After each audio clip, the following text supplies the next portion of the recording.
제8화 백포기의 기적. 금오동 골목을 채운 김장잔치.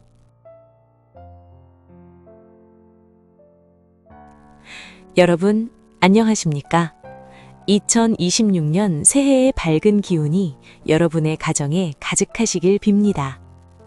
날씨가 차가워지면 여러분은 어떤 풍경이 가장 먼저 떠오르시나요?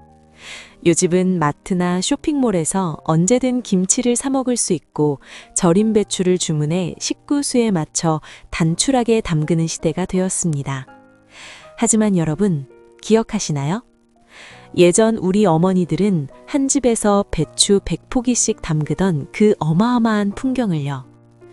김장철 아침에는 금값처럼 비싸던 배추가 오후 늦게 시장에 나가면 가격이 조금씩 내려가곤 했지요.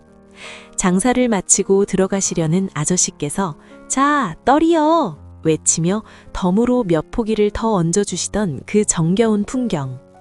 그렇게 저렴하게 구해온 배추들로 금오동 산동네는 집집마다 거대한 김장 전쟁이 시작되었습니다.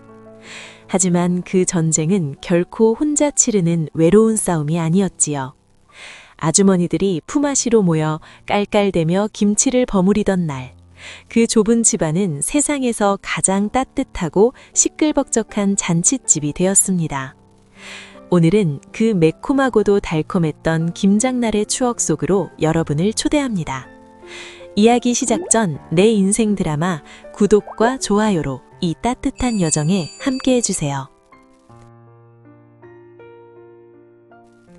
김장 준비를 하려고 배추를 구입할 때가 되면 갑자기 추워진 날씨에 어머니의 마음은 몹시 바빠집니다. 긴 겨울을 버틸 유일한 생명줄인 김장을 해야 했기 때문이죠. 우리 집은 식구도 많았고 마땅한 반찬도 귀했던 터라 한 번 김장을 하면 보통 100포기는 기본이었습니다.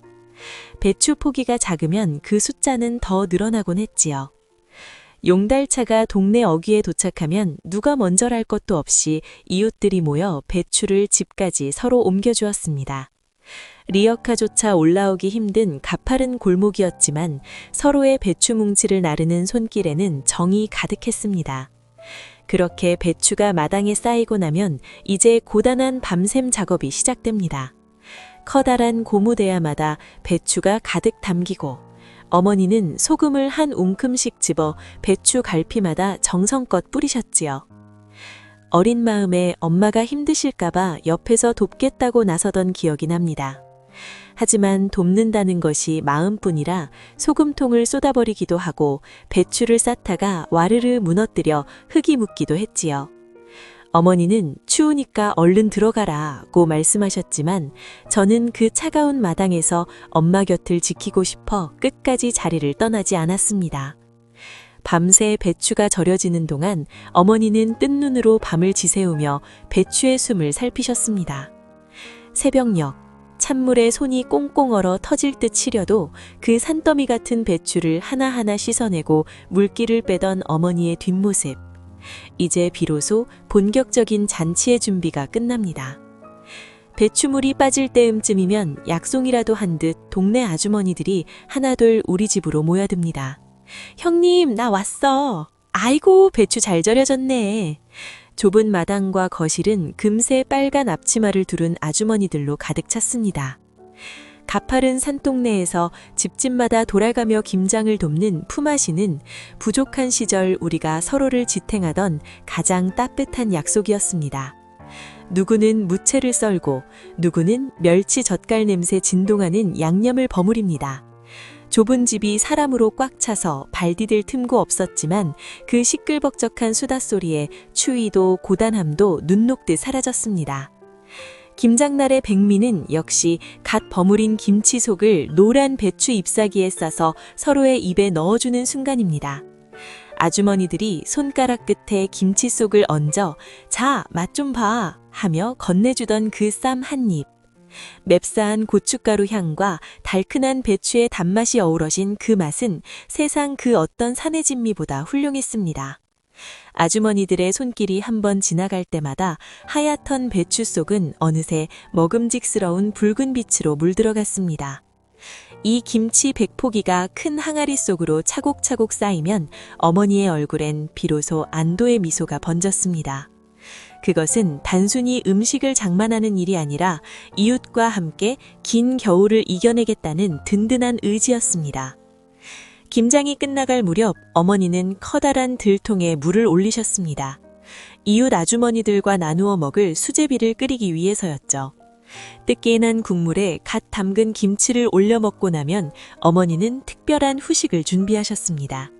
바로 대접 가득 타주시는 사발 커피였습니다. 커피와 프림 설탕을 따로 타서 커다란 대접에 가득 담아주셨는데 그 큼지막한 그릇만큼이나 우리들의 정도 큼지막하게 오갔습니다. 김장을 다 담그고 돌아가실 때는 바가지에 김치를 넉넉히 담아 서로의 집으로 돌아가셨습니다. 고생했어. 잘 먹을게. 내일은 우리 집에서 만나. 주고받던 그 짧은 인사 속에 금오동의 정이 뚝뚝 묻어났습니다. 그 따뜻한 발걸음들이 있었기에 우리는 혹독한 겨울에도 반찬 걱정 없이 따뜻하게 지낼 수 있었습니다. 요즘은 예전 같은 김장 풍경을 보기 힘들어졌습니다. 100포기 배추를 버무리느라 손마디가 굵어졌던 어머니의 뒷모습이 오늘따라 유난히 그립습니다. 어린 날에 저는 엄마가 그냥 장사인 줄로 알았습니다. 그런데 제가 어른이 되어보니 그 시린 날씨를 참아내신 건 오로지 자식들을 먹이겠다는 사랑 때문이었음을 이제야 깨닫습니다. 저 또한 아침잠이 참 많은 사람인데 아이들이 아침을 먹고 간다는 말만 들으면 자다가도 벌떡 일어나 주방으로 달려갑니다. 아이들이 커가며 미안한 마음에 그냥 가겠다고 하는 날이 많아질수록 제 마음에는 챙겨주지 못한 서운함이 더 크게 남곤 합니다.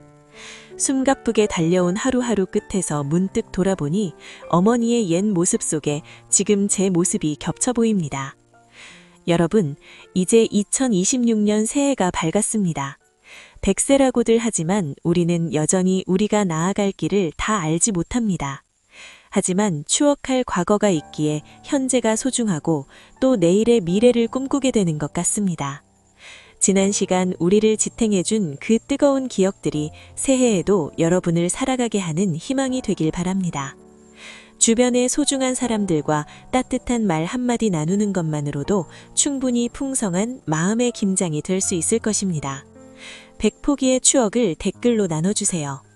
다음 9화에서는 이 정성 달인 김치로 만든 요리 이야기를 들려드리겠습니다.